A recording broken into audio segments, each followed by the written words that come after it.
안녕하세요, 여러분. 오랜만에 이 영상의 목적은 사실은 현재 개발하고 있는 AI에 대한 정보를 담아두고 그 정보를 혹시 차후에 지금 당장은 아니어도 차후에 누군가가 어떤 형태로 개발이 됐는지 궁금하다고 물어봤을 때, 이 영상을 보세요 하고 편하게 얘기하려고 만드는 겁니다. 그리고 뭐 굳이 이런저런 상황에 대해서 얘기를 하자면 지금 기존 영상이 아삽 AI 번호 인식 테스트라는 영상이 하나 올라가 있는데, 예, 이 영상에서 원래는 개발이 어느 정도 되면 배포해서 누구나 쉽게 사용할 수 있게 하겠다, 뭐 이런 얘기도 담겨 있긴 하지만, 보시는 바와 같이 뭐 조회수도 뭐 거의 없고요. 좋아요도 거의, 다섯 명, 다섯 개의 좋아요가 있죠. 이 중에 하나는 저고, 한 두 개 정도는 그냥 억지로 누르게 한 거고, 지인에게 억지로 누르게 한 거고, 한 명 또는 두 명이 정말 스스로 누른 거거든요. 좋아요를. 말 그대로 뭐 거의 안 본다는 거죠. 뭐 아무도 관심이 없는 그런 영상인데, 예. 그래서 뭐 이 유튜브 관련된 기존의 자료하고는 거의 관련이 없고, 뭐 중간중간에 개발된 거에 대한 정보를 공유하는 거는 관계자들을 위해서 자료를 남기는 거지 불특정 다수를 위해서 남기지는 않는다. 뭐 이게 제 채널의 특징이긴 하죠. 예. 쓸데없는 얘기는 이제 그만하고, 자, 크기를 좀 조정할게요. 오늘 아삽 AI 관련된 영상의 주요 목적은 네트워크 구조를 확정적으로 결정을 했다. 어떤 이유에서 어떤 형태의 네트워크로 정했는지에 대한 기록을 남겨두기 위함입니다. 그러면 여러 가지 얘기가 있는데 할 얘기가 너무 많은데 전체 AI에 대한 지금 개발된 AI에 대한 전체적인 내용을 다 설명하면 참 좋긴 한데, 예, 띄엄띄엄 얘기를 할게요. 그리고 지금 이 순간에 결정된 AI 네트워크 구조에 대해서만 좀 더 살펴보고요. 그 외에 앞뒤는 간단하게 넘어가겠습니다. 일단은 아삽 AI에 대한 설명이고요.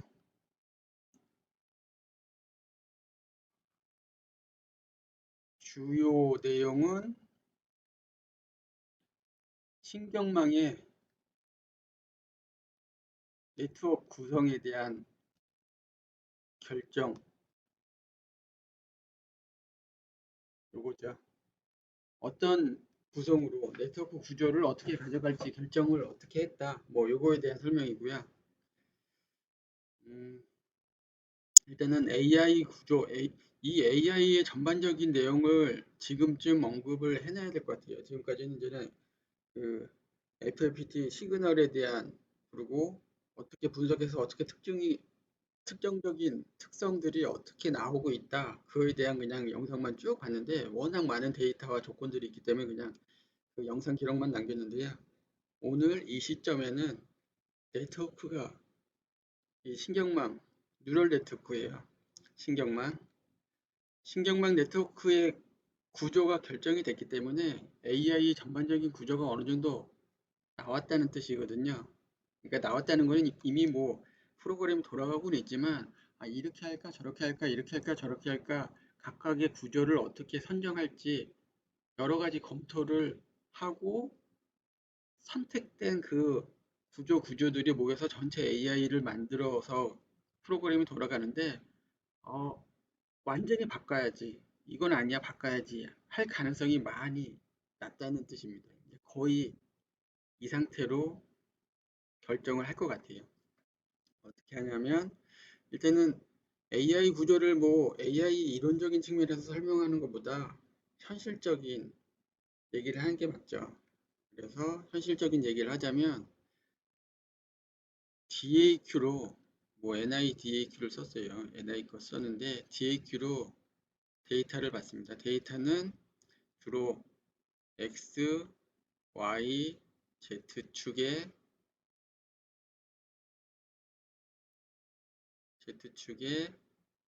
진동 데이터죠, 진동. 그 데이터를 하나 받는 게 있고요. 요거는 이제는 뭐 당연히 데이터를 받아야지 되는 거고 데이텀이 되겠죠. 그리고 이 데이터가 오면 이 데이터들을 전처리를 해줘요, 전처리. 전처리 없이 뭐 AI 그냥 논다고 AI가 알아서 뭐 다 해주면 좋은데, 어, 만약 그렇게 한다면 아마 아무리 좋은 컴퓨터, 아무리 좋은 GPU를 놔도 너무 긴 세월 원하는 결과를 얻으려면 너무 많은 학습 기간이 필요하거든요. 그래서 전처리를 해줘요. 그리고 전처리한 데이터를 AI에 넣는데 일단 여기 이제 중요한 부분이 하나 빠졌죠. 원래는 AI 나와서 이제는 뭐 후처리를 해줘.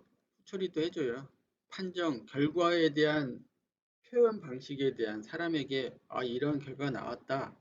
이거보다 더 중요한 건 이거니까 이걸 더 우선시하겠다. 이렇게 표현하겠다. 이런 알람이 떴다. 이렇게 해주는 후처리하고서 후처리를 보고 사람들이 이제는 딱 눈으로 보고 아, 이런 상황이구나. 사람도 이제는 같이 정보에 대한 공유를 하는 거죠.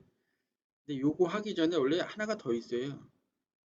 이 절차는 말 그대로 AI가 돌아가는 그 절차고 AI라고 해서 이 부분만 AI다 이렇게 얘기할 수는 없거든요. 왜냐하면 학습하는 그 과정이 필요하죠. 학습을 위해서 하나 더 추가를 하자면 용도될까 이렇게 NI 데이터를 받아야 똑같이 그러면 이 나름대로의 또 전처리들이 필요해요. 전처리 데이터 처리를 쭉 해. 그래서 AI를 학습시키는 용도의 기준 데이터를 만들죠. 데이터 형태를 만들어요. 데이터 형태. 그리고 데이터 형태를 일종의 DB화 하는데, DB화 하는데, 요거부터 설명을 또 시작해야 되겠네요. 요걸 얘기 안 하면 또 안 되니까. 어딜 봐야 될까? 잠시만요.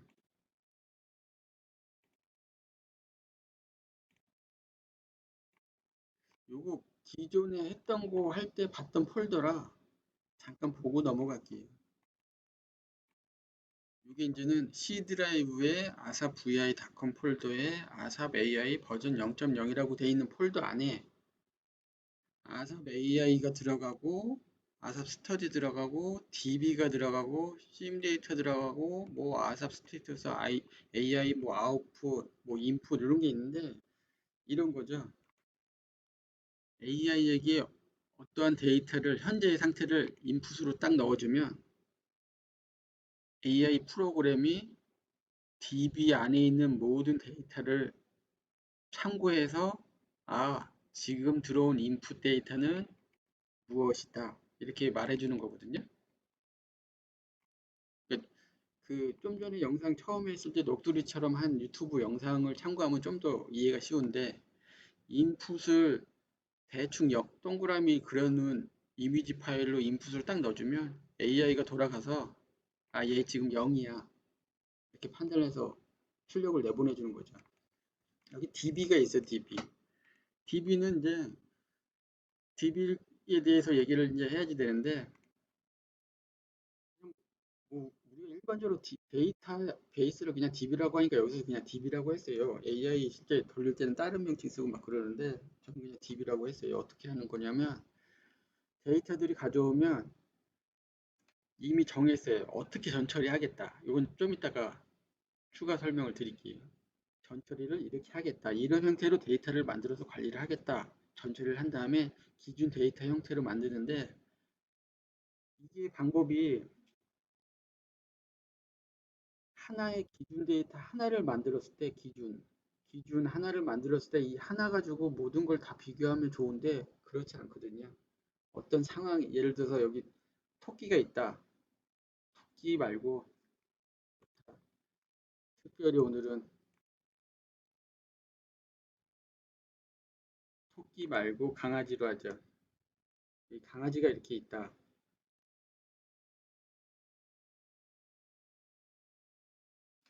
그리고 이거를 카메라로 만약에 찍었다. 근데 얘도 강아지인데 강아지가 뭐 다른 각도로 있을 수도 있잖아요. 얘도 똑같은 강아지잖아요. 그럼 결국은 기준 데이터가 이 각도로도 하나가 당연히 기준 데이터가 되는 거고 얘도 기준 데이터가 돼요. 그러면 수없이 많은 기준 데이터가 쭉 나오는 거야. 그죠? 그래서 DB가 필요해요. 그리고 DB는 단순히 야, 이 조건일 때는 이렇게 판단해. 이건 정말 그 굳이 AI라고 판단하지 않는, 아니 분류하지 않는 그런 자동 제어 기법이라고 해야지 되는 거고 AI라고 그래도 말할 정도 되려면 이 DB의 기준 데이터가 상당히 많거든요. 그래서 전처리 과정과 기준 데이터 형태로 만드는 이 로직이 좀 프로그램의 그 비중이 좀 커요, 지금. 물론 다른 프로그램 AI 만들 때도 똑같이 이 부분이 상당히 큰 비중을 차지하죠. 이, 이 부분에서 여러 형태의 기준 데이터들을 쭉 만들어 나가는 과정이 시간도 오래 걸리고 데이터 양도 많이 필요하고 때로는 수없이 많은 코드들도 많이 필요할 수도 있어요. 근데 다행히 지금 제가 하는 이 프로그램은 많은 데이터만 있다면 그 데이터 분류 프로그램을 따로 만들었기 때문에 간단하게 만들어지죠. 예. 요거 이제 비공개 영역이라 설명은 여기까지 하고요. 이 기준 데이터들의 DB를 참고해서 AI가 이쪽으로 들어가는 거죠. 이 기준 데이터가 여기로 들어가요. 그래서 AI가 판단해서 뭐 스토리까지 해서 결과 나오는 이 구조가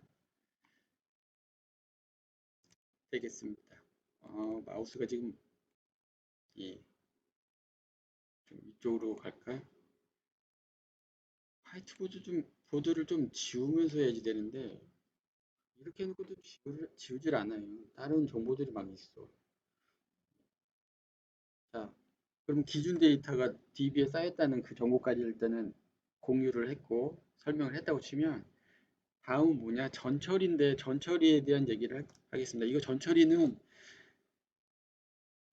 실제 진동 데이터는 뭐 엄청난 데이터가 이렇게 막 들어오잖아요. X, Y, Z니까 세 개의 이제 데이터가 쭉 들어올 텐데 그래프를 그리는데 이 기준은 지금 5kHz에 5,000개의 샘플을 받아요. 5kHz로 샘플링을 해서 5,000개씩 업데이트 되는 그 구조의 데이터들이에요.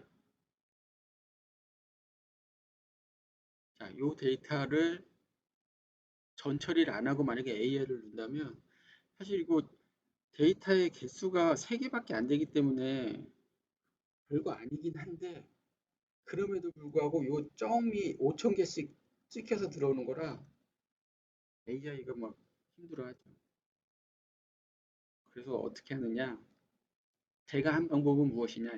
제가 이 방법을 쓰는 거는 너무 오래전부터 썼기 때문에 솔직히 지금 컴퓨터의 수준에서 생각을 해보면 굳이 이게 필요할까? 뭐 이렇게 생각할 수도 있어요. 근데 지금 하는 것은 정부의 지원을 받아서 낮은 등급의 컴퓨터에서도 충분히 운영이 가능한 그런 프로그램이기 때문에 이 방법을 다시 쓴 건데 제가 AI 뭐 자동 제어 뭐 이런 거 처음 시작했던 때부터 이걸 썼으니까 그 당시 컴퓨터들은 이제 막 펜티엄이 나왔던 펜티엄이 일반화됐던 처음 나온 건 아니고 일반화됐던 시점이거든요. 그리고 산업용 컴퓨터를 이렇게 가져다 놔도 CPU는 하나고 이게 펜티엄이었어요, 펜티엄. 거의 20년 전 얘기죠. 20년쯤 됐죠. 그러니까 막 공부했던 건 그러고 결과물이 나온 거는 그 정도까지는 아닌데 어쨌든 결과물을 내던 시점에도 펜티엄 컴퓨터였어요. 그러다 보니까는 너무 많은 데이터를 쓰면 용량을 쓰면 안 돼서 뭐 다른 보조적인 뭐 걸 썼죠. 뭐 근데 그런 것들조차 이제는 그 상황이 안 맞고 왔기 때문에 결론은 결국은 CPU 하나가 모든 걸 처리하는 그런 환경에서 이 많은 데이터를 처리한다 이 개념으로 쓰던 거랑 지금하고 똑같아요. 이거는 말 그대로 이 얘기를 하는 거는 상당히 오래전부터 제가 이 방법을 썼기 때문에 여러분들에게도 당연히 권하고 지금 많은 사람들이 이미 쓰고 있을 거예요. 이 진동을 일단 FFT를 해요. FFT를 합니다. 근데 FFT를 해더라도 데이터 개수는 상당히 이렇게 뛰는데 FFT를 해도 많은 데이터가 이렇게 뜨는데 이 데이터를 그대로 써도 또 많기 때문에 이걸 한 번 더 전처리를 해주는데 결국 이 전처리를 했기 때문에 이 AI의 데이터 입출력 구조는 CNN 타입이 되는 거죠. 로 데이터를 그냥 쓰는 게 아니고 가공된 특정을 추출한 데이터만 넣어주는 CNN AI다 이렇게 분류를 해야지 되고요. 이것도 이제 결정이 된 거죠. 이건 근데 뭐 이런 거 저런 거 이 방식을 검토한 다음에 이걸 쓴 게 아니고 그냥 제가 임의로 아예 그냥 정해놓고 간 거예요. 어떻게 하냐면 요거 한번 보여드릴게요. 요거 나중에 프로그램 돌리고서 한번 같이 볼게요. 막 데이터가 수도 없이 많이 이렇게 막 뜨는데 이것을 구역을 나눠요. 쭉 구역 나눈 다음에 구역 내에 데이터를 고르는 거죠. 그러면 결국은 데이터가 구역에 대표된 데이터를 같은 시간축으로 나열하게 되면 이런 식으로 계단 형태로 쭉 나오거든요. 이것도 사실은 시간축을 동일하게 해서 그렇지 시간축을 그냥 별도로 구성하면 이렇게 짧은 데이터 하나로 끝나는 거예요. 이렇게 긴 FFT 데이터가 이렇게 짧은 아주 작아진 데이터 그룹으로 딱 바뀌는 거죠. 요 나온 데이터 그룹을 그냥 또 이렇게 배열 형태를 쓰는 게 아니고요.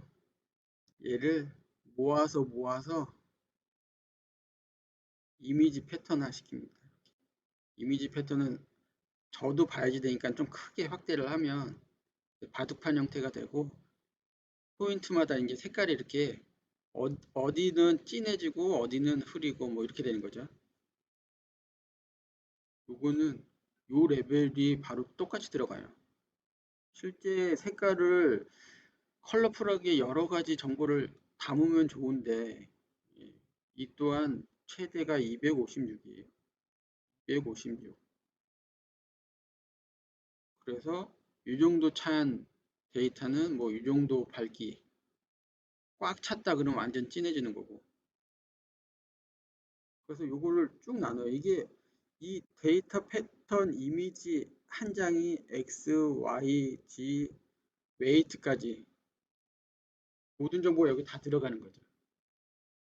그래서 아까 요 이미지를 굳이 왜 뭐 갑자기 번호판 인식을 왜 하냐 이렇게 생각하시겠지만 물론 번호 인식 기능으로 AI의 성능을 확인한다 이 부분도 당연히 있는데 구조가 똑같아요. input.png라는 이미지 파일이 들어갔듯이 지금 진동에 대한 인식 프로그램 AI도 똑같이 뭐뭐뭐.png 또는 BMP로 이미지 파일로 전처리 과정이 끝납니다. 그러니까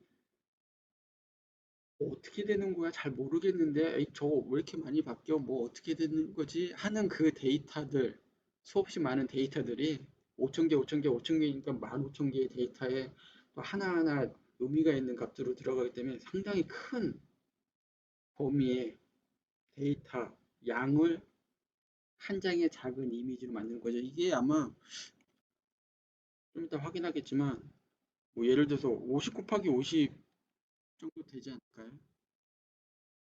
픽셀로 따져서 이렇게 딱 그리면 요만해질까요? 요만한 점 하나에 색깔 들어간 거? 상당히 데이터 양도 작고 음, 처리하는 방법에 대해서도 상당히 수월하죠. 그래서 이렇게 전처리 결과물이 나왔습니다. 전처리 결과물. 이 전처리 결과물은 여기 기준 데이터를 만드는 전처리 결과물처럼 여기도 DB 안에 보면 이미지들이 이렇게 들어가 있어요. 이미지. 볼까요? 이게 심 데이터 그거 같은데 이런 식으로 이미지가 들어가는 거예요. DB에. 실제 지금 저는 그 DB 폴더 안에 다른 정보가 진동에 관련 패턴 이미지들 이렇게 4개가 들어가 있는데 나중에는 상당히 많아지긴 하죠. 예. 지금은 샘플 삼아 간단하게 4개만 넣은 상태다. 이렇게 보시면 되고요. 그럼 전처리가 끝났으면 요 오늘의 주된 목적이 요 부분인데 여기가 이제 신경망 뉴럴 네트워크가 이 부분에 들어가는 거거든요. 그리고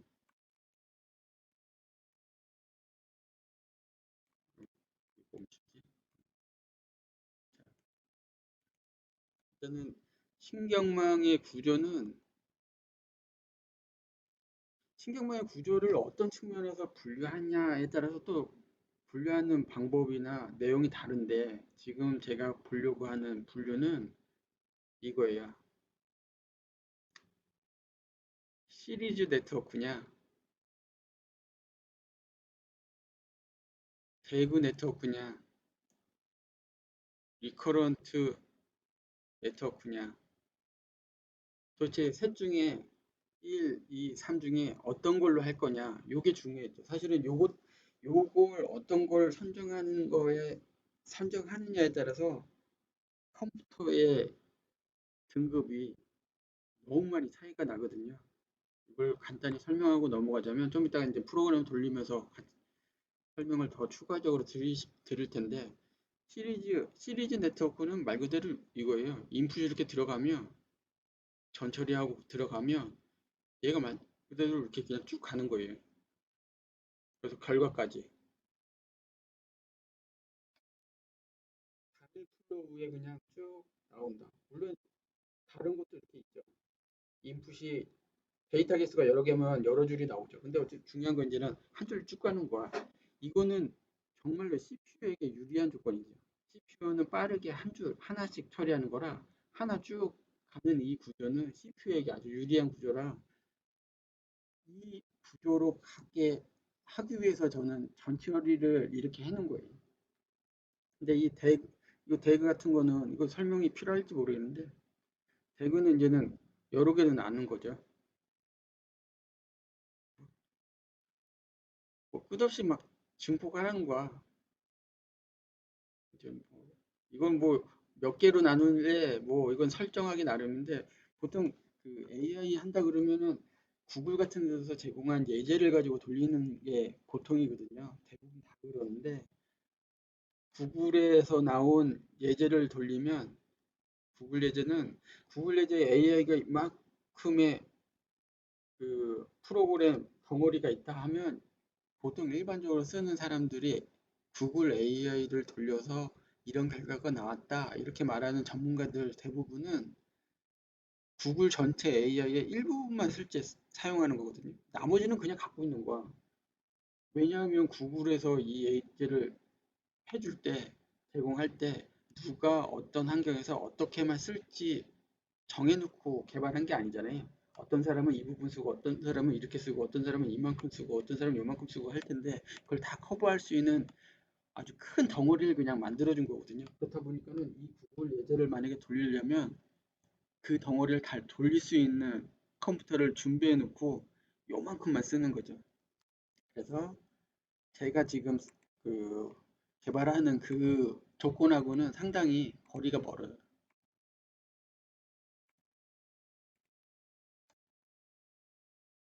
프로그램, AI를 만드는데 직접 프로그램 다 코드를 짰어요. 이렇게 말할 때 당황스럽게 안 쳐야 하는 사람이 혹시 있다면 그 사람은 원래 프로그램을 다루던 AI 자동 제어를 했던 사람이 아니에요. 그 사람은 자동 제어 이론만 공부했거나 아니면 이제 막 프로그램으로 예제, 구글 예제를 돌리는 사람이거나 이런 사람이거든요. 그러니까 몇 마디 해보면 사실은 원래 하던 사람, 잘하는 사람, 그냥 초보, 이제 막 하려는 사람 이렇게 구분이 다 되긴 하는데 제가 지금 이거 만든 건 이제 랩뷰라는 언어를 가지고 다 만들었다 이렇게 생각하셔도 돼요. 근데 특정한 부분은 어쩔 수 없이 이제 예전에 쓰던 DLL을 쓰긴 했는데 그건 뭐 컴퓨터 성능 때문에 퍼포먼스 때문에 그런 거지 전체적인 구조는 그냥 만드는 거예요. 예, 뭐 어떤 예제 썼어요? 머신러닝 썼나요? 뭐 그런 거 다 없어요. 그냥 다 만든 거예요. 자, 어쨌든 대그 네트워크 쓰면 너무 많은 퍼포먼스를 필요로 하거든요. 만약에 CPU 환경에서 했다. 그럼 CPU가 아무리 빨라도 이거 하나하나 다 하고 이게 엄청난 확장성을 가지거든요. 다 하나하나 하면 결과 나오는데 한참 걸려요. 그래서 어떻게 이 멀티플한 이 환경에서 태스크를 처리하려면 멀티태스킹을 하려면 결국은 GPU까지 가야지 돼요. 거의 GPU 환경이에요. GPU 환경에서 쓸만한 퍼포먼스가 나오지 이건 CPU에서는 거의 힘들죠. 근데 더더욱 문제는 제가 지금 개발하는 이 진동에 대한 AI는 이게 또 많이 들어가지도 않거든요. 많이 필요하지도 않아. 어정쩡해. 이게 차라리 아주 많고 비전 쪽이다 그러면은 당연히 그냥 GPU 써야지 되는 건데 고민할 게 없는데 많이 안 써요. 근데 또 GPU로 해야지 돼. 근데 GPU로 쓴다고 해서 무조건 빠르냐? 또 GPU 앞단, 뒷단 또 처리를 해주려면 얘도 기본 시간이 걸리거든요. 그러면 GPU로 이렇게 했을 때랑 CPU로만 했을 때랑 시간 차이가 또 눈에 띄게 확실하게 좋냐? 또 그렇지 않거든. 그러니까 이게 고민이 되는 거죠. 가능하다면 피할 그런 네트워크 구조죠. 요 리커런트 네트워크는 이게 중간중간에 피드백이 되는 거예요. 결과를 보고 아니네 기네 아니네 이렇게 여기 거의 같은 구조 상에서 쓰는데 이게 이거 단일 스트림으로 쓰는 경우는 별로 없으니까요. 여기 막 복합적으로 막 꼬여 있으면 이 두 가지를 거의 같이 쓰는 건데 예를 들어서 이런 거죠. 카메라 영상을 찍었는데 점이 하나 찍혔어. 그래서 쭉 그 점에 대해서 쭉 처리를 했다고 쳐요. 근데 점과 점이 이어져서 나중에 봤더니 점과 점과 이어졌더니 얘가 서클이네. 굳이 그러면 점점점 따로 할 게 아니고 이 서클이니까 서클은 다시 해야지 하고서 어느 스트림에서 다시 피드백이 오는 거죠. 이건 서클 같은 덩어리야. 그리고 당연히 하나의 스트림이 아니고 여러 가지 복합적인 스트림에서도 계속 리커런트를 하는 거예요. 물론 이게 너무 극단적인 차이인데 원래는 점과 점을 잇는 거 얘랑 같이 링크됐어 뭐 이렇게 하고 중간중간에 쭉 넘어가긴 하는데 이것도 거의 제가 쓰는 이 환경에서 지금 목적에 부합하지 않는 너무 과도한 오버 스펙이다. 그래서 최대한 시리즈 네트워크를 써야지 되는 게 맞는데 과연 그렇게 썼을 때 성능이 잘 나오느냐? 예, 그걸 지금 보는 거죠. 그래서 해봤어요. 지금 아까 DB 폴더 안에 4개의 기준 데이터 패턴이 있었는데 3, 0, 1, 2, 3이거든요. 일단 0으로 했을 때 이걸 돌려보면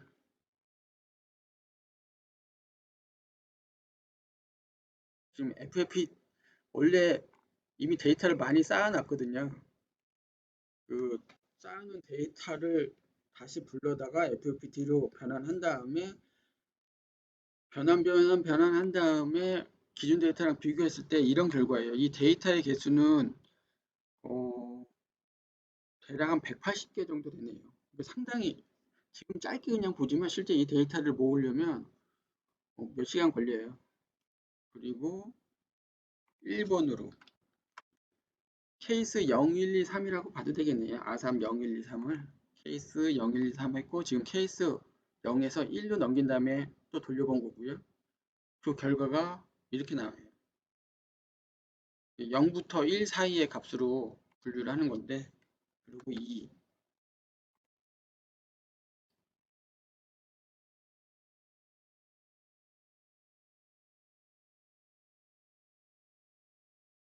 그리고 3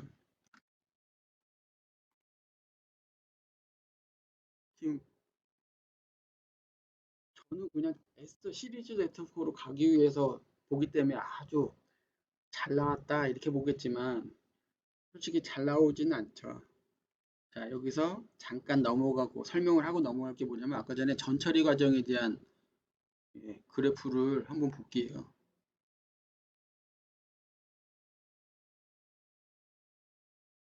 여기 보면 FFP 데이터가 이제는 요 보라색 선인데 아주 막 자글자글하잖아요.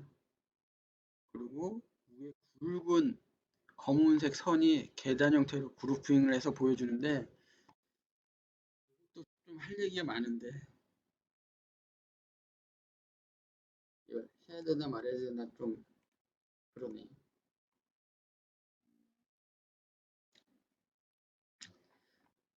잠시만요. 요거 이왕 얘기를 꺼냈으니까 하고 넘어가야 되겠네요. 전철이 아까 했던 얘기 중에 요 부분이죠. 지금 요 부분 했던 얘기에 대한 그 그래프를 다시 확대해서 본 건데 요 대표되는 데이터를 어떤 근거로 추출을 할 거냐 그게 이제는 probability 또는 statistics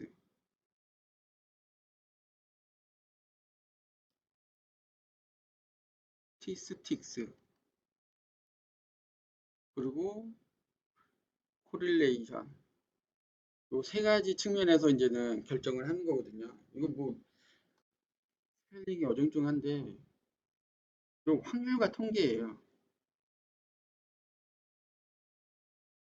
아니 이 펜을 바꾸긴 해야지 되는데 이거는 코릴레이션은 어, 관계, 관계도, 관계 정도 음, 떠오르는 단어가 이거네요. 뭐 요거 가지고 결정을 하는 거예요. 원래 코릴레이션은 그 머신러닝에서 많이 쓰거든요. 머신러닝, 머신러닝에서는 뭐 코릴레이션은 다 해요. 코릴레이션만 있으면 사실은 다 돼. 다 필요 없어요, 솔직히. AI 뭐 굳이 AI라고 그냥 말해서 그런 거지. 코릴레이션만 되면 나머지는 뭐 솔직히 이것만 계속 돌려대도 다 되긴 하거든요. 머신러닝에서 주로 쓰는 건데 AI라고 하면은 굳이 AI라고 구분을 짓자면 다른 점을 굳이 찾자면 예, 시밀라러티 이거는 우리 비교와 대조라고 있잖아요. 비교와 대조라는 단어를 국어 시간에 이렇게 공부했잖아요. 예, 요거랑 같아요. 이게 얘는 코릴레이션은 어느 정도 관계를 가졌나, 어느 정도 차이가 있나, 어느 정도의 관계성을 가지나 이런 걸로 보는 건데 AI라고 하는 영역에서 주로 쓰는 거. 그러니까 AI가 이게 AI가 아니라 딥러닝이죠, 딥러닝. 딥러닝과 머신러닝의 차이점이라고 그냥 제 개인적으로 보면 이게 실제 그 위에서 본 게 아니고 내부 코드 안쪽 들어가서 보면 머신러닝은 코릴레이션에 기반을 두고요. 딥러닝은 시밀러리티 이거 유사도 얼마나 비슷한지 뭐 비교와 대조라는 단어하고 비슷해. 그게 그건데 사실은 조금 다르긴 하죠. 정확하게 따지면. 딥러닝은 이제 시뮬라리티로 보는데 여기서는 그 AI 판단하는 부분은 시뮬라리티가 들어가는데 요 부분에서는 예, 이 부분 전처리 부분에서는 코릴레이션이 들어갔어요. 그래서 확률과 통계 관계 정도를 가지고 얘 레벨을 선택하는 거 이걸 또 종류별로 프로그램 구조별로 어떤 게 가장 효과적이고 타당한지 찾는 과정을 또 해야지 되는데 이건 제가 지금 못하고 있어요. 시간 관계상. 그래서 뭘 했느냐? 어, 최대값 가지고 했어요. 최대값. 최대값 가지고 했는데도 이 결과를 얻은 거예요.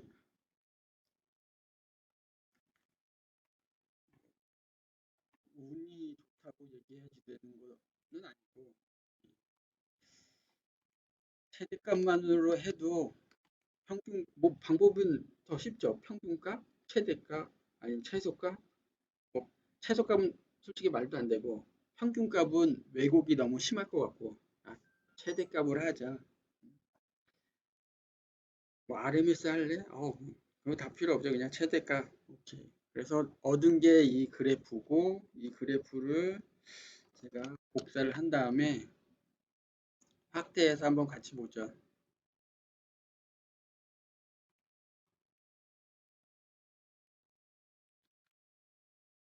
이 영상을 보는 사람은 사실 의미 있게 보는 사람은 딱 한 명밖에 없어요. 아, 두 명이네, 저까지.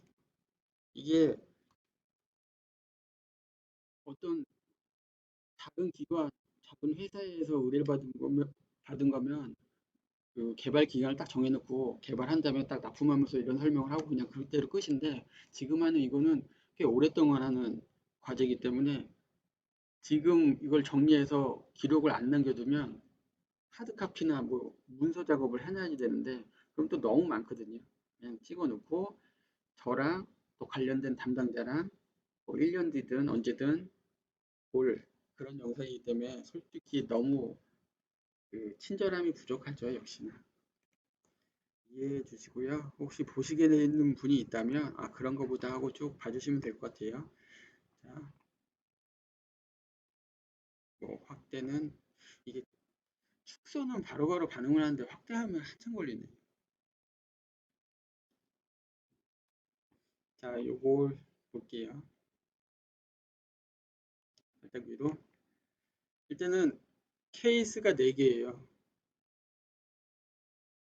경우 케이스 0.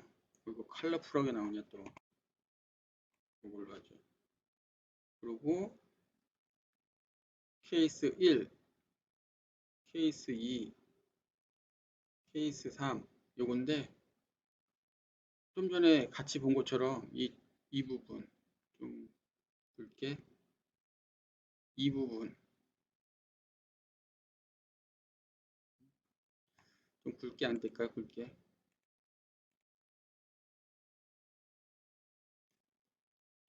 굵게는 아니지만 눈에 띄게 좋습니다. 이 부분이 이제는 케이스 제로의 기준점이 되겠죠.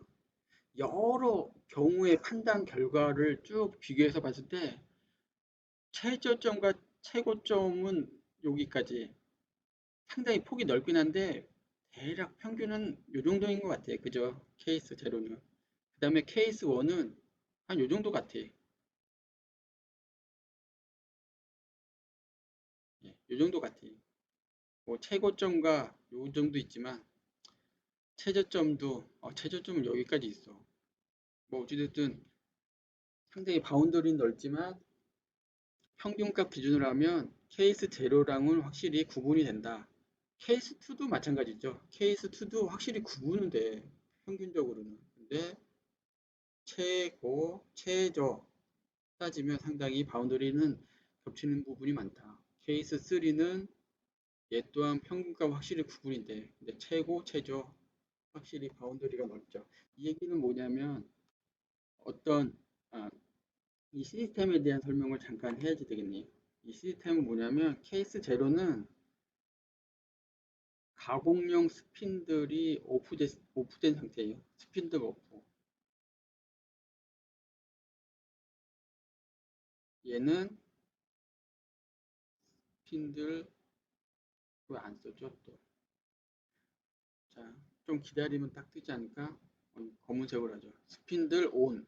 그러니까는 가공은 안 하는데 가공하는 모터가 윙 하고 돌고 있는 상태. 꺼졌을 때랑 켜졌을 때 구분이 돼.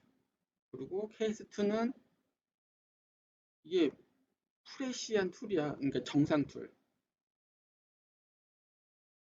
케이스3는 너무 많이 써가지고 마모가 어느 정도 된 마모 툴. 툴을 교체하세요. 이런 걸 말해주고 싶을 때 이 경우의 데이터가 나오는 거죠. 그래서 보면 예를 들어서 요 점 볼까요? 요 점 하나는 뭐냐? DAP를 통해서 데이터를 하나의 샘플링을 한 거예요. 5,000개 데이터. 그러니까 X, Y, Z까지 하면 15,000개 데이터 하나의 데이터가 이 점 하나로 표현이 된 거죠. 이 점 하나로 그러면 케이스 0, 1, 2, 3 중에 어떤 경우냐? 판단해봐라. 그러면 못해. 이 AI 수준은 그것까지 안 되는 거예요. 그런데 데이, 그런 데이터 샘플링을 한 번, 두 번, 세 번, 네 번, 다섯 번 정도 쭉 하면 이 정도 평균값이구나. 얘는 지금 스핀들이 작동하고 있어. 스핀들이 켜졌어. 온됐어. 이 정도의 성능은 확보가 된다. 이 뜻이에요. 뭐 어쩌다 하나 딱 샘플링 했는데 얘가 스피들이 꺼져 있는지 정상인지 마모되는지 구분해라. 그러면 이 AI는 못해. 근데 한 세네, 한 다섯 개 정도 쭉 구분돼서 측정이 됐다. 야, 얘는 정상급이야. 이렇게 말할 수가 있는 그런 AI 성능이다. 그런 성능을 가진 AI다. 이렇게 말할 수가 있는 거죠. 거기서 제가 고집스럽게 고집스럽게 너무 보복거리는데 고집스럽게 바로 시리즈 네트워크를 선택한 이유가 이겁니다. 굳이 툴이 갑자기 한순간에 1초 만에 파손됐어. 이걸 검출하는 거는 후처리, 후광후 추가적인 로직으로 처리하는 거고 야, 이거 내일이나 다음 주 정도에는 마모가 돼서 교체해야지 되겠는데 이런 조언을 해줄 정도의 AI를 원한다면 시리즈 네트워크를 적용해도 충분하다. 그 얘기가 되는 거죠. 이게 여기까지가 사실은 주된 오늘의 목적이긴 한데 더 얘기를 좀 하자면 이 AI 구조 이거는 아까 처음에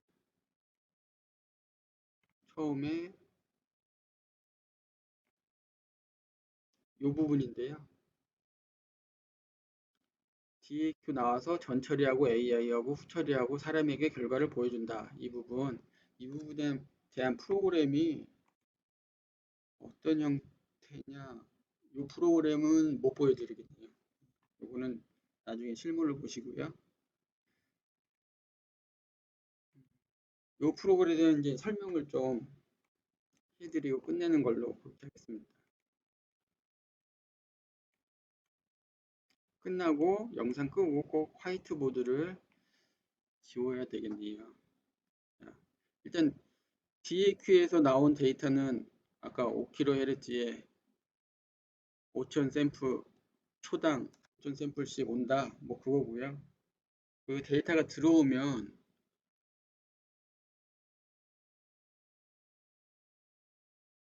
그렇지. 스펠링 주로 많이 쓰는 단어가 아니어서 스펠링이 애써 지금 잘 쓰려고 하고 있거든요. 이 펜도 되게 두꺼워요. 제가 쓰는 게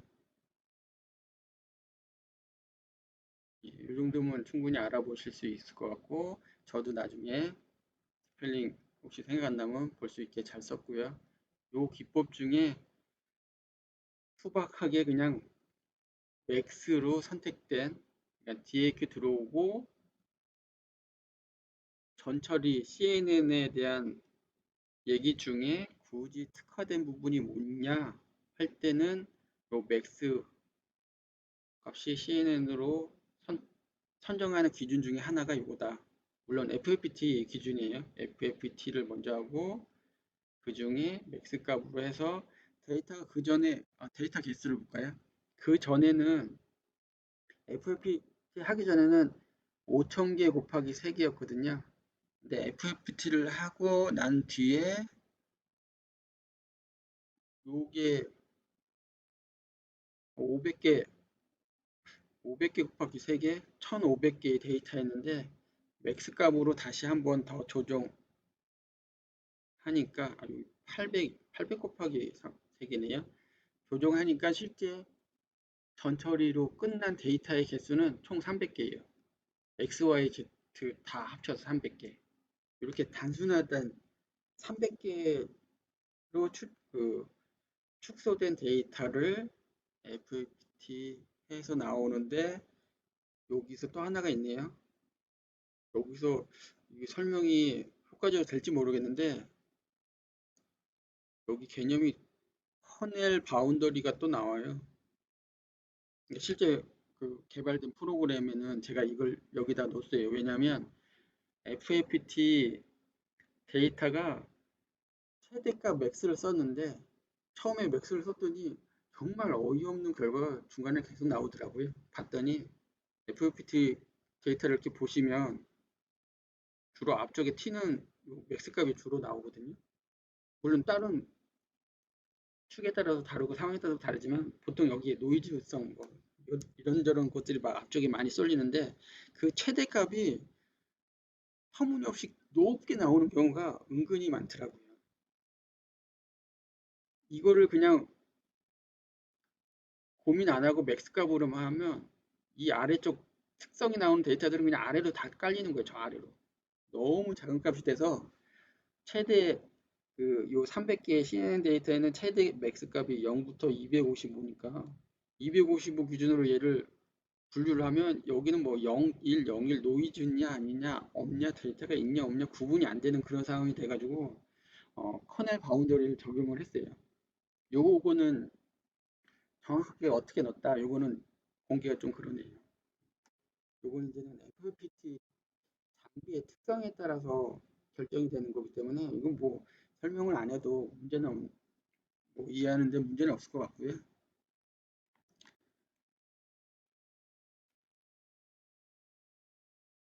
CNN 결론은 이거죠. CNN으로 이제는 데이터 구조를 전처리 과정이 끝났는데 커넬의 보더와 제로스에 대한 개념이 적용이 된 CNN이다. 써야지 되나? 커넬의 보더스와 제로스의 개념이 적용돼서 이제 확정이 됐다. 여기까지 확정입니다. 안 바꿀 것 같아요. 그리고 그 다음이 이제는 제가 말씀드렸던 앞에 얘기를 했던 그 패턴화된 이미지화하는 작업을 하는데 이미지화하는 작업이 네가 만든 거냐? 나도 그렇게 하고 다른 데서 다 그러는 거 아니냐? 하실 수 있는데 예전에는 거의 이러지 않았거든요. 그리고 이게 뭐 특별하다 이렇게 말할 필요도 없어요. 사실은 그냥 왜냐하면 AI를 하는 사람들은 대부분 카메라를 비전으로 하잖아요. 비전. 자연스럽게 이 구조로 시작을 해요. 여기. 비전을 하는 영역에서는 여기로 되기 때문에 이걸 뭐 특별하다 아니다 이렇게 말할 필요도 없어요. 그냥 저는 그냥 이렇게 한다.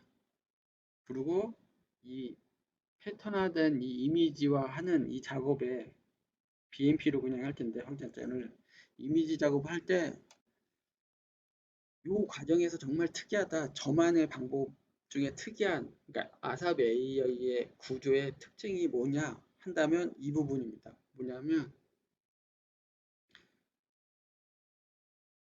컨볼루트를 먼저 하고 굳이 이름 붙인 아삽 커넬을 합니다. 얘를 선행하고 나중에 후행한다. 보통은 반대로 하거든요. 커넬 작업을, 그러니까 비전을 할 때는, 특히 이제 비전할 때는 당연히 커넬을 먼저 하고 그 다음에 나온 추출된 결과물을 가지고 이제 컨볼루트하고 뭐 이렇게 하는데, 제가 지금 이 아삽A의 특징은 반대예요. CNN에 나온 거를 컨볼루트를 먼저 하고 그 다음에 아삽 커넬을 해서 결과적으로 이 패턴이 이미지화해서 나옵니다. 이게 이제 특징이라고 기록을 남겨두고요. 뭐 이런 명칭들은 다들 아시기 때문에 뭐 설명을 할 필요는 없을 것 같아요. 솔직히 저는 이런 명칭을 거의 안 쓰거든요. 지금 AI라고 해서 막 이론서적이나 막 이런저런 정보들이 막 넘쳐나는데 사실 그런 거 없던 시절에 이미 했던 것들이라, 예, 이런 명칭은 거의 저는 쓰질 않아요. 그 다음에 AI 부분인데 AI 부분에 이 부분을 보여드릴까요? 실제 AI는 상당히 간단하거든요. 봐도 될 것 같아요. 이 부분입니다. 여기 보면은 뭐라고 제가 메모를 남겨놨냐면 클래시파이어 배치 오브 N 24비트 이미지스. 사실 24비트까지 쓰고 싶게 쓸 수도 있지 않을까 하고서 24비트로 영역을 확대해 놓긴 했지만 실제 적용된 거는, 예, 256이에요. 256. 256은 몇 비트예요? 알아서 따져보시면 되고, 획기적인 커널, 좀 전에 앞에서 말한 것처럼 컨볼루트하고 커널의 그 구조에 대해서 그 기법을 적용했기 때문에 CNN 단 하나의 레이어로 구성된 아삽 AI가 나오는 거죠. 아주 간단하게 요 서브브이 하나로 그냥 처리가 됐어요. 그러니까 결과적으로 이제는 연산을 극소화시켜가지고 GPU를 안 쓰겠다. 그겁니다. GPU를 쓴다는 거는 그 쓸데없이 굳이 그 사람들의 영역 안으로 들어가겠다는 뜻이기도 하거든요. 그러니까는 AI 뉴럴 네트워크, 신경망, 기타 등등 이 제어 기법이 그 사람들이 만든 게 아니고 원래 만들어서 쓰던 자동 제어 영역이 있는데 그 사람들이 그냥 갑자기 어느 날 큰 숟가락을 확 퍼간 거기 때문에 굳이 그쪽에 기술적으로 종속될 이유는 없어서 저는 애써 외면한 게 아니고 자연스럽게 그냥 필요에 의해서 필요 가치에 뭐 기타 등등의 이유를 따져서 그냥 배제를 한 거죠. GPU를 사용을 안 하겠다 이렇게 한 겁니다. GPU를 써야 되는 이유는 상당히 많아요. 사실은 지금 이 경우 말고 그 자동차의 무인 자동차의 비전 처리하는 부분이나 뭐 방범 카메라나 뭐 비전으로 무언가를 하겠다. 그러니까 비전만큼 많은 데이터를 처리하겠다 할 때는 GPU 쓰는 게 맞거든요. 이거는 GPU가 이 기법을 만든 게 아니고 이런 자동 제어할 때 이게 정말 필요한데 컴퓨터 안에는 CPU 하나밖에 없어. CPU 하나로는 이건 안 돼. 그럼 CPU를 대체하는 멀티태스킹하는 무언가가 필요해. 찾다 보니 비디오 카드에 그게 있어서 그걸 확장시켜라 요구를 하고 그 엔디비아 같은 회사에서 그렇게 만든 거거든요. 그러니까 당연히 그게 안 좋다, 쓰면 안 된다, 적대시해야 된다, 그건 절대 아니에요.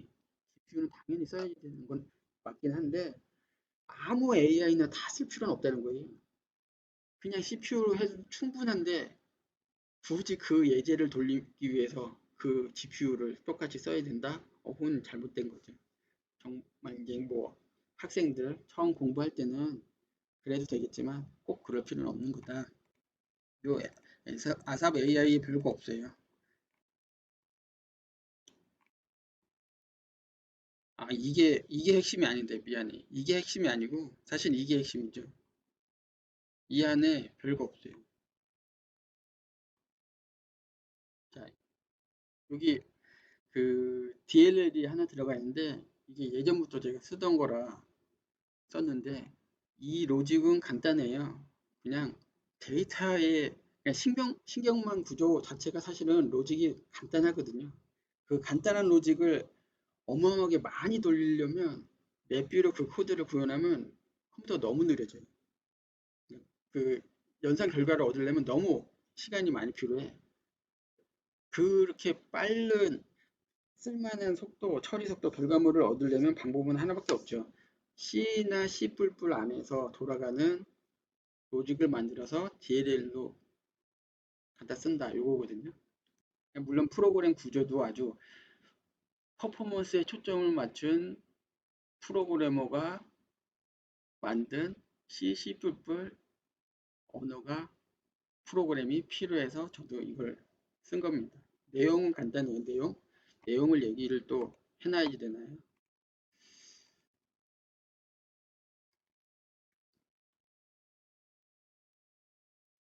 거의 1시간이 돼가고 있는데 내용을 굳이 얘기하자면 그 신경망 구조라는 거는 너무 단순해요, 사실은.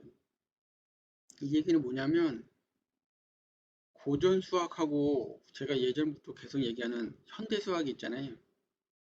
현대 수학의 핵심은 사실은 컴퓨터거든요. 고전 수학도 원래 고전 수학이 있는데 고대의 수학들 있잖아요. 모든 수학의 토대가 되는 어느 시점인가 그냥 프랑스가 힘이 세졌던 그 시점부터 컴퓨터가 생기기 전 영국이 제패하기 바로 직전까지를 고전 수학이라고 분류를 하거든요. 얘네들은 막 꿈꾸는 뭐 영역이야. 그리고 특히 미분적분을 과대하게 막 얘기를 해놨거든요. 미분적분. 미분적분 막 쓸데없이 공식 많이 넣고 뭐 이럴 때도 미분수고 저번 때도 막 이렇게 과대 표장을 하잖아요. 지금도 막 그런 TV에서 많은 교육방송이든 어디든 막 하는데 미분적분을 컴퓨터의 현대 수학 영역으로 가져오면 곱하기하고 나누기밖에 없어요, 사실은. 다른 거 다 필요 없어. 그냥 데이터랑 데이터를 숫자랑 숫자를 곱해주고 숫자랑 숫자를 나눠주는 것밖에 없거든. 미분적분은 이게 다예요. 그냥 포장지만 잔뜩 있는 거죠, 이쪽은. 그래서 이게 빼야지 되는데 이 현대 수학의 컴퓨터 영역 안에 들어가 있는 신경망 구조는 내부를 보면 별거 없어. 사칙연산밖에 없어, 사실은. 근데 사칙연산을 그냥 아무렇게나 막 할 수는 없잖아요. 신경망을 쓰는 이유는 신경망을 쓰는 이유부터 얘기를 해야 되겠네. 어떤 사람이 어떤 방 안에 에어컨을 틀어놨어. 아니면 또는 히터를 틀어놨어. 말 그대로 방 안에 온도를 제어한다고 쳐요. 온도 센서가 하나 있잖아. 서머커플이든 RTD든 서미스든 온도 센서 하나야. 그럼 데이터는 DAQ로 계측기로 측정하는 데이터는 온도 데이터 하나밖에 없거든요. 온도 데이터 하나예요. 근데 온도 데이터 하나를 사람이 딱 보고 야 이거 너무 더워, 너무 추워. 사람이 이거 막 매뉴얼로 히터를 끄고 켜고 하기 너무 싫으니까 이걸 자동화하기 시작한 거죠. 야 온도 30, 야 30도 되면은 히터 꺼 너무 더우니까. 그리고 30도 아래 되면 켜. 했더니 온오프를 계속 하는 거야. 30도에서 30.1도, 뭐 29.9도 요 사이에서 계속 껐다 켰다 계속 하네. 아, 너무 힘든데? 그럼 어떡하지? 야, 그러면 30도에서는 오프를 시키고 한 26도 되면 온 시켜. 그랬더니 실내 온도가 30도 쭉 됐을 땐 꺼졌다가 쭉 추워져. 점점 추워져. 26도 되면 켜져. 30도에 꺼지고 켜지고 괜찮네. 괜찮어. 막 온오프 되는 게 반복하지 않고 잘 운영되는 것 같아. 잘 되고 있는데 어떤 까칠한 사람이 딱 와가지고 야 너무 덥고 너무 추워 좀 이거 좀 줄여 좀 안정적이게 좀 하면 안 돼? 하고서 또 이걸 맞춘 거죠. 또 온오프 제어가 아니고 이제 그다음부터는 아날로그 출력으로 제어를 하는 거예요. 아날로그 제어. 뭐 DDC도 쓰고 막 PLC 쓰고 막 이것저것 써가지고 계측기에 전류 제어를 하는 거죠. 아날로그 제어를 하는 거야. 그거 쫙 붙었어. 근데 어떤 사람이 갑자기 문을 열었네. 그랬더니 온도가 쭉 떨어져. 잘 안 돼. 제어가 잘 안 돼. 창문이 갑자기 열렸네. 닫혔네. 해가 떴네. 구름이 졌네, 비가 오네, 눈이 오네. 주변 환경에 따라서 이게 계속 오르락내리락 하는데 이벤트성으로 막 이렇게 튀는 데이터가 있는데 이걸 또 못 찾는 사람들이 있는 거야. 야, 이거 너무 까칠한데 하고서 야 그러면 이거 자동 제어 인공지능으로 돌리자. AI 신경망을 만들었어. 뭐 이렇게 얘기하는 거죠. 이거 되게 긴 역사적인 얘기인데 이렇게 짧게 얘기하는 거예요. 그래서 신경망을 어떻게 하냐면 차트를 딱 보는 거예요. 야, 온도값이 이렇게 해갖고 어느 중간 이렇게 튀고 어느 정도 내리고 막 이러는데 목표 타겟치 대비 이렇게 오르내리는데 이 데이터를 넣는 거죠. 근데 신경망한테 학습을 시키려고 하는데 온도값 하나 가지고 뭘 학습해? 그래서 신경망에 그 망을 구성하는 레이어를 쭉 만들 거리를 찾은 거예요. 야, 어떻게 그 망을 여러 가지 만들까? 어떤 사람 봤더니, 야, 이걸 이동 평균을 해서 평균을 냈더니 좀 참고할 만한 뭔가 나오는 것 같아. 야, 그러면은 하루치 평균을 내봐. 야, 일주일치 평균 내봐. 뭐 30분 평균 내봐. 아니면 이 기울기를 봐. 이 항목 셀 하나하나 신경망 뇌세포에 해당되는 뉴럴 세포 하나하나에 해당되는 뭐 레이어 하나하나에 해당되는 이런 여러 가지 건수가 만들어지는 거예요. 야, 기울기 봐. 최대값과 최소값의 요 편차 봐. 뭐 이렇게 억지로 막 만드는 거죠. 만들다 이제는 이 온도 데이터를 그럼 밖에도 하나 더 달까? 센서를 그럼 센서 하나 더 달았더니 외기 온도에 또 연동하는 게 있네. 그럼 엄청난 또 신경망이 어마어마하게 많이 늘어나는 거야. 점점 늘어나. 어, 얘랑 확률적으로 독립이 된 줄 알았는데 관련이 있을 수도 있겠네. 그럼 얘 확률 대비 얘 확률에 의한 결과적인 그 서로 간에 영향을 주는 확률은 그럼 무엇일까? 뭐 이렇게 하는 거죠. 그러다 보니까 우리 그 고등학교 이과 나온 수학 2, 뭐 지금은 수학 2가 없나? 뭐 거기서 배운 거 있죠. 확률, 확률까지 넘어간 거야. 결과적으로는 단순한 데이터의 레벨만 보다가 시간 개념의 데이터의 변화도 보다가 이제는 확률까지 보는데 확률에 우리 곱셈도 배웠고 독립, 뭐 종속, 뭐 배반, 뭐 이런 거 수학 시간에 배웠잖아요. 이렇게 다 들어가요. 결국은 이 신경망이 단순한 온도 데이터 한두 개가 가지고 엄청난 신경망 회로가 나오거든요. 그러면 이 신경망 회로를 막 돌려.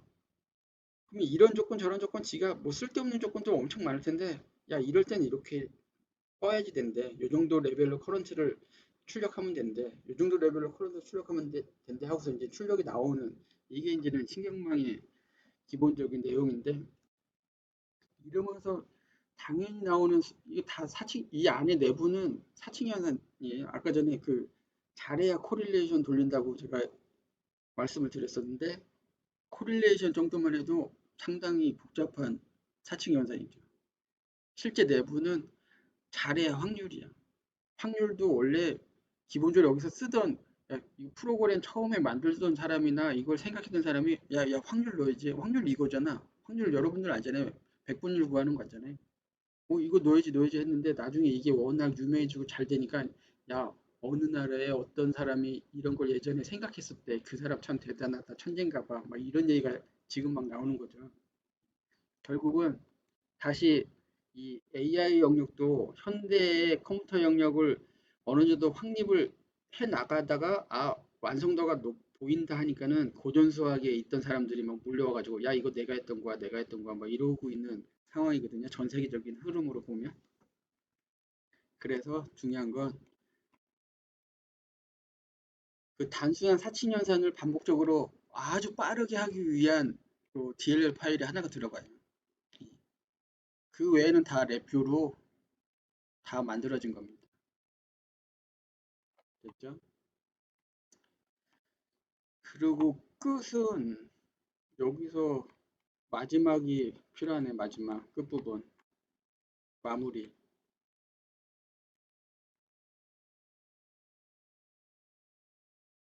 여기 후처리 마무리 이 부분인데 AI가 나오면 AI는 보통 이겁니다. 지금 이렇습니다. 이렇게 우리는 뭐 영화나 이런 데서 구체적으로 말하는 것처럼 보지만 사실은 AI는 그렇지 않잖아요. 대부분 그냥 플로트 형태의 실수값으로 출력을 내보내주거든요. 아, 이럴 가능성이 이 정도로 있습니다. 이럴 가능성이 이 정도로 있습니다. 이렇게 출력을 내보내주는데 지금 설명드린 이 AI의 이 프로그램도 0에서 7 사이의 값을 플로팅 값으로 출력을 해요. 그래서 후처리 과정을 뭘 했냐면 0일 때 0에 가깝다 하면 그러니까 1보다는 0에 가깝다 하면 얘는 스핀들 모터가 오프되어 있습니다. 이렇게 화면에 보여주고요. 1에 가깝다 하면 온 됐습니다. 2가 가깝다 그러면 뭐 했습니다. 이렇게 쭉 하고 그리고 얘네들의 AI의 생각이 중요한데 AI 생각을 무시하는 조건도 있어요. 야, AI 네가 그렇게 생각할 그런 상황이 아니야. 지금은 그런 상황이 아니야. 정말 중요한 게 있어. 그게 뭐냐? 시스템이 막 이상 진동할 때, 이상 진동할 때는 AI를 판단을 무시하고, 야, 지금 진동하고 있습니다. 하고 알람을 울려주는 거. 요거랑 모터가 과열됐을 때, 모터가 과열됐습니다. 멈춰야지 됩니다. 그런 상황인데 뭐 AI가 어떻게 생각할까? 뭐 이런 거 볼 필요가 없잖아요. 그래서 무조건 그냥 출력의 우선권을 갖는 조건이 한 두 개가 있고 그런 조건들을 사용자 편의상 시각적으로 보여주고 또는 뭐 알람 소리, 알람 울리거나 뭐 이런 기능들이 있는 거죠. 이렇게 해서 이제 아삽 A의 전체적인 구조는 여기까지 해서 끝났습니다. 여기서 지금 추가로 나중에 하게 된다면 그 아삽 AI 중에 시밀라리티가 지금 빠져 빠져 있죠. 그 부분을 넣어야지 되고 그 부분 안 넣으면 구분상, 분류상 저는 이렇게 분류하는데 코릴레이션 기반으로 했다 그러면 머신러닝이라고 봐야지 되고요. 시뮬러리티 기반으로 했다 그러면 딥러닝이라고 봐도 되거든요. 그래서 그 부분을 넣어야지 될지 그거 하나 미정인 상태고요. 또 하나는 그 DB 부분의 로직을 활성화를 해서 많은 DB 기준 데이터를 만들었을 때 퍼포먼스가 어느 정도까지 나오느냐. 그러니까 기준 데이터를 많이 만들면 만들수록 판단은 정확하게 하긴 하는데 퍼포먼스가 안 나온다? 그럼 기준 데이터의 수를 어느 정도 선까지 줄일 것이냐 그거에 대한 검토를 아마도 한 6개월 정도 진행할 것 같습니다. 자, 그러면 영상을 여기까지 마치고요. 혹시나 지나가다가 보신 분이 있다면 그리고 관심 있고 참고가 될 내용이 조금이라도 있다면 좋아요까지는 바라지 않고요. 조회수라도 올려주시면 감사하겠습니다.